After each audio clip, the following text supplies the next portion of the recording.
Hey everybody, how are you guys doing? I'm Eric Gerlach, and this is another talk on philosophy, Chinese philosophy, and the Hundred Schools period. A good intro lecture to Chinese philosophy in general. I have another talk I've just done on the Yijing system, and I will have another talk. I have another short talk on the yin yang system and the yin yang school and the yin yang system being co opted and incorporated into early Taoism. So, watch those talks as well as this as an early intro to Chinese philosophy.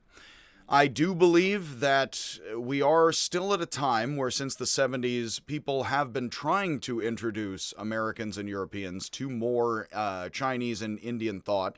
And I do believe that there is more Chinese thought being incorporated into institutions, classes, schedules. But Indian thought is still on the outs even since the 70s, is something held at arm's length, kind of hippie-ish. And Chinese philosophy is making inroads, and that also is, some speculate, and I agree, it very much has to do with who has power. We should study philosophy in Africa and the Americas more. I also concentrate more so on trying to get people into Greek, Indian, and Chinese thought. And I have yet to study more, but will and do more videos on Africa and the Americas. And by that I mean actually I have some videos on the Egyptians and some on the, need to have more on the Aztecs and the Mayans and all of that. Mayans, Aztecs, even before the Olmecs and what we have the Spanish. Again, you've bested my Spaniard and no one expects the Spanish Inquisition, hardly the Aztecs. So, getting back to China here, where I am not. I am here in lovely Berkeley, California, and so far the construction noises have somewhat continued, but quietly. We first have to cover the Wade-Giles old transliteration system for turning Chinese into Romance languages like English in letters, and the alphabet, the alpha beta, which is somewhat Roman, and then before that Phoenician. What is modern-day Lebanon? The Chinese in the 1950s invented a system called Pinyin. The most famous and simple difference is that what was Taoism is actually more pronounced Taoism, and today is not spelled with a T and is spelled with a D, which is Taoism. That is the old Wade-Giles Tao T system and the new modern Pinyin D Dao system. And in many ways, the Pinyin system, I've already mentioned here and there in different things. I've done a bunch on Zen you can watch after this, as well as after other 100 Schools Chinese philosophy videos to get things more chronological if you are studying in particular East Asian or Chinese thought through my videos and other materials. The Pinyin system was invented by China in the 50s. It took until the 80s for the Western, Europe and the Americas, as well as their spread throughout the world in Africa and the Americas. That the Pinyin system was adopted in the 80s along with increasing business practices with China. And it is interesting to me that right as soon as the Chinese, the Chinese took over China. As soon as communism, of course, settled into China, very soon there was a Pinyin system for transliteration with other and communication. And actually that was resisted, which is very much history, of course. And unfortunately, kind of understandable. Yes, and expected, again, with all of the ups and the downs of all of that. So, it is good, especially because I come a bit from hippie land, to talk about why you would find books in used bookstores that have strange spellings, and then now we kind of have different spellings, but not entirely. And the spellings work better now in English for understanding Chinese and Chinese thought and Chinese history and culture, but they aren't perfect, and there's a good way or two of explaining this beforehand. So, we now are using the Pinyin system. The best way, as I remind students, and I've even checked myself before because I am the kind of person where I forget dates and I forget names as exactly how they're spelled, and I have to double check because you should if you're not totally sure. Nobody's perfect. So when I double check, I oftentimes type things into Wikipedia, and I pull up on Wikipedia an entry, and then you can check and see when someone was born and when they died and how their name was spelled. Many people, of course, think Wikipedia is quite illegitimate. I think it is plenty legit. You also, if you find anything interesting on there, should look at the sources as they are cited and then go look up more for yourself. As far as the spelling of names and the dates of birth and death, though, Wikipedia can pretty well be relied upon, as well as many have argued, as well as the Encyclopedia Britannica, and I agree much with that, although we're not getting into that. As a free resource, though, Googling the Wikipedias, you can put a Chinese philosopher's name right into Google. It will pop up in Wikipedia, and then what you will find is that I was giggling to myself in stupid ways. I have a cynical sense of humor. You will find the current Pinyin way of spelling that Chinese philosopher's name right there. No matter which way you put the Chinese philosopher's name into Google, which is cool, you don't have to worry about it. Try to search for the Chinese philosopher's name, and if you can't get it right, put Chinese philosophy or philosopher after it. I do this myself. And then right there under your fingertips, before you have to go look it up, and paw through books, which you also should do, of course, is that you find not only the Chinese philosophers, if you find the right entry and it pops up and you should recognize it, it will pop up with the Chinese philosopher's name and then brackets. I was giggling to myself because, of course, a lot of people are anti-Semitic and put like Jewish names in triple brackets. So I was giggling to myself about and thinking it's like I will joke to the people like an idiot, almost unnecessary. What do you think, Cat? This cat doesn't like my sense of humor at all. He shows no sign of it. Yes, he's looking for an escape. And there he goes. So, I'm getting distracted by the cats, of course, and my stupid jokes. Essentially, in adopting these systems and what have you, you will go into bookstores, you will see old spellings, you will see new spellings. The new spellings work much better. And that is why what was the Tao Te Ching is now the Tao Te Ching. If you pop that into Wikipedia, you will find the Chinese philosopher's name, and then what I was giggling to myself about is that no, they aren't secretly Jewish in triple brackets afterwards, like jerks are doing, is that in brackets you will find not a Jewish conspiracy, behind society. Again, as I read in a book about the Freemasons, if the Freemasons is a conspiracy, why did a bunch of northern and southern generals, all Freemasons, kill each other, in the 1800s? That was a plan, I like Nietzsche. You can give up on intelligent conspiracy theories. You know what I mean? You've been watching politics. If this was a conspiracy, it would look a lot different, or two or three of them. Maybe they could coordinate. I don't know what we'd call it. Maybe a union of unions, some kind of Soviet. I don't know. It seems like human beings have trouble coordinating enough, Hence, back to the subject matter and actually trying to spell things correctly between Chinese and English, kind of. Wikipedia, the name.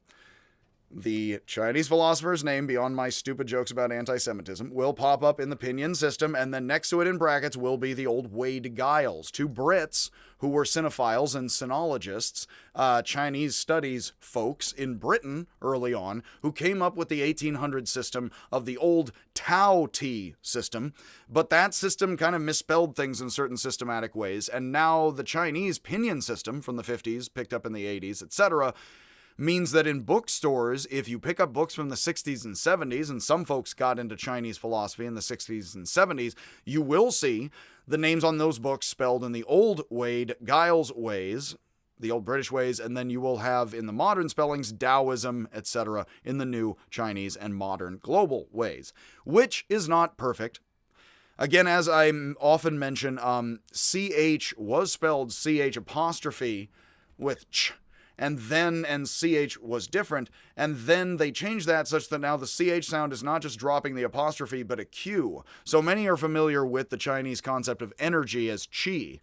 That is spelled QI now. That's weird. It's just counterintuitive as we're to an English speaker, because we don't usually we do, sort of, sometimes use Q in that way, but not a lot. So it is somewhat like using the C, letter with different symbols to mean a lot of different consonants in many transliterations of different languages, where you would really have to pick it up from learning it directly from somebody, and they point at the symbol and explain it to you. It would not just, you would look at it and know how to pronounce it necessarily. But the new Pinyin guys don't fight so much. They're going to totally fight it. Dang it. Dude.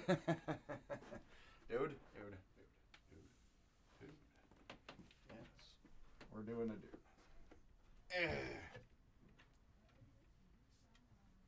So yes, anywho's it's, yes, pardon the appearance of Adidas pants. They might be very well from China, again, with modern pronunciations. So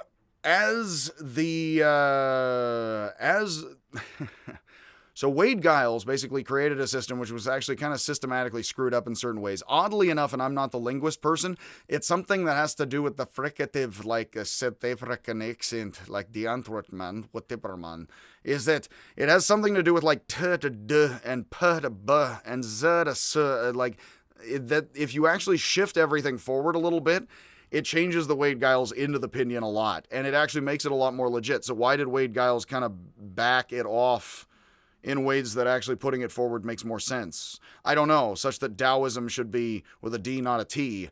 T to D, like, I don't know, P to B, like, but you can actually see that you spell it both ways, back and forth. In fact, in modern Japanese, you will notice when you put a sort of circular dot next to certain, it's been a while. I took like one semester of Japanese and then backed off because I am not the languages guy, as I always admit. Would love to be. I am more the concept guy and not the never been immersed, never been so much beyond the concepts and what I need to know, the languages person. But basically, you can talk to linguists about all this, and actually the Japanese way of transliterating language, like underground the parking, which is apparently, I learned in a textbook, occasionally an underground Japanese word. It's secret. Shh.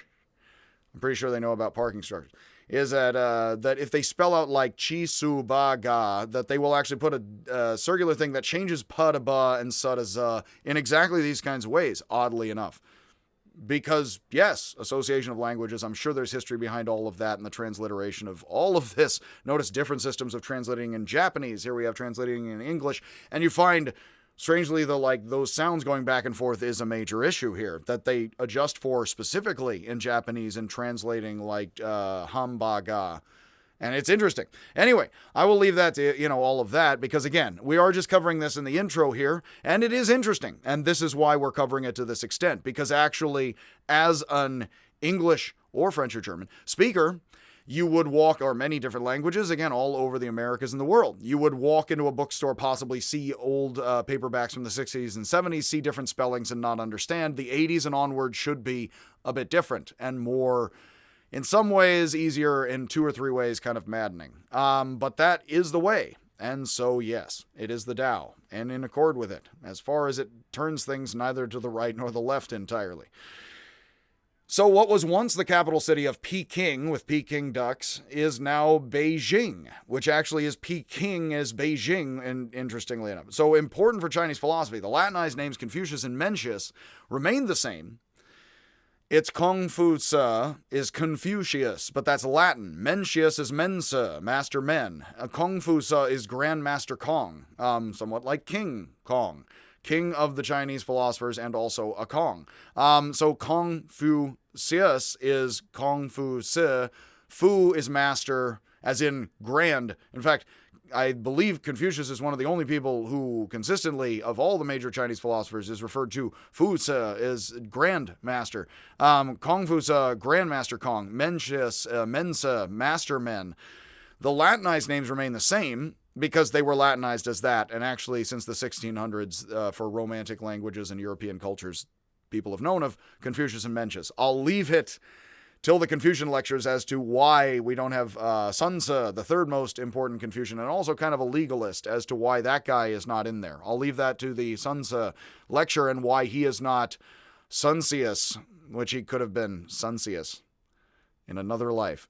Perhaps this one, if reincarnation's a thing. Not for the Confucians, though, much. So, you have here, actually, in all of these plays, the Cs is what was TZU, Tzu, you will notice in many, you may go into a store, you will see, and I use the Tao Te Ching as a good example, what was the Tao Te Ching was written by a guy named Lao Tzu. And then today, with a Lao space Tzu.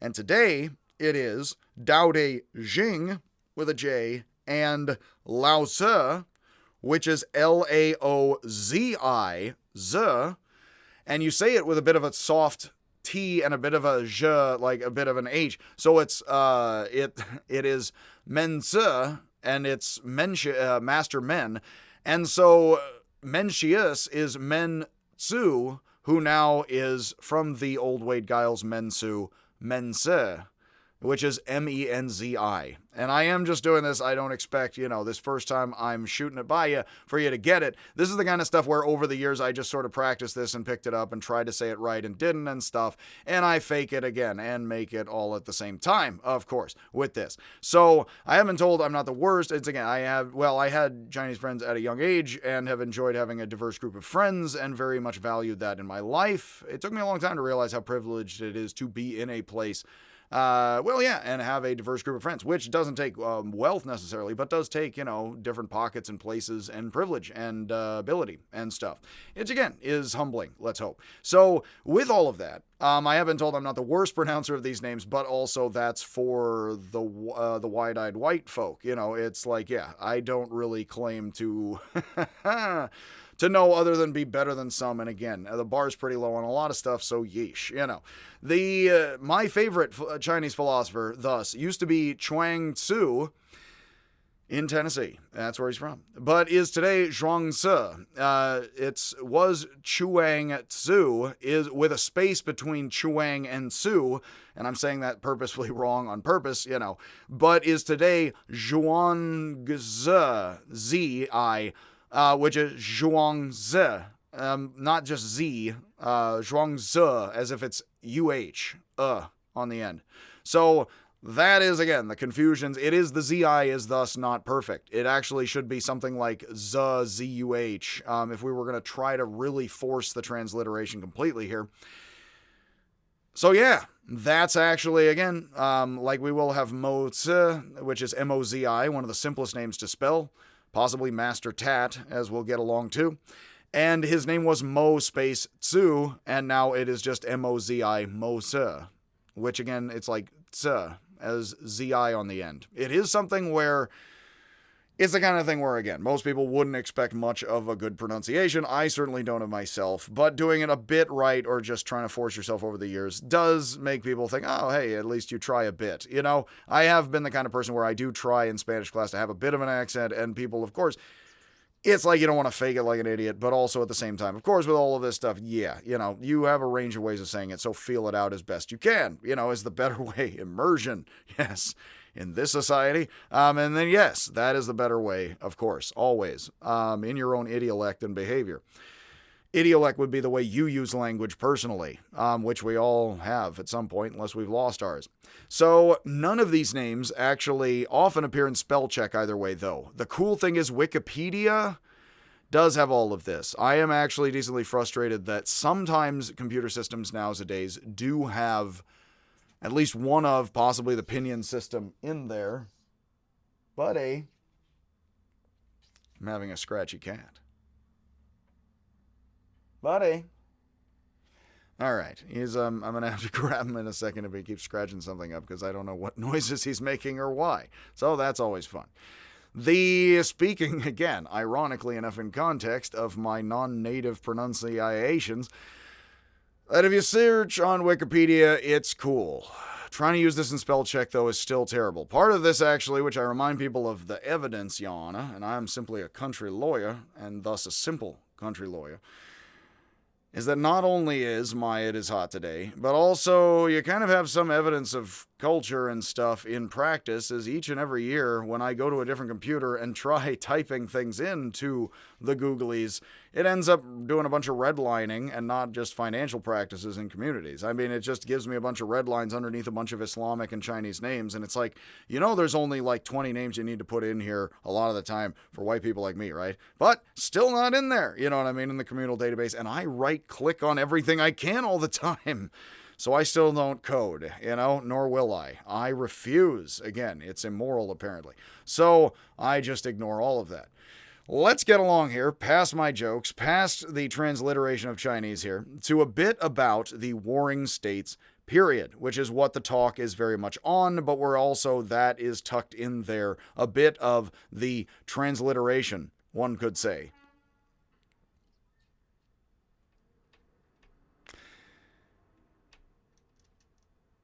But that said, we have done a 20-minute video here. I actually am thinking, you know what, I'm going to cut it off, figure out what my cat's doing, and I will start the origins of Chinese philosophy in the 100 schools period after that long, considerate pause. We're showing how live and authentic this is. I'm actually going to table this, and I'm going to make this a 20-minute video, and I will start breaking things more into a bit sizable chunks. I'm going to put all the chapters into the videos as well, make that palatable and possible for folks, to stomach and get through. But let's cover the origins of Chinese philosophy in another video. And in the meantime, I'm going to check on the cat, and I'll probably inform you otherwise. So, much love, much happiness. I will see you if I ever see you, and I will sign off and continue this here in a second.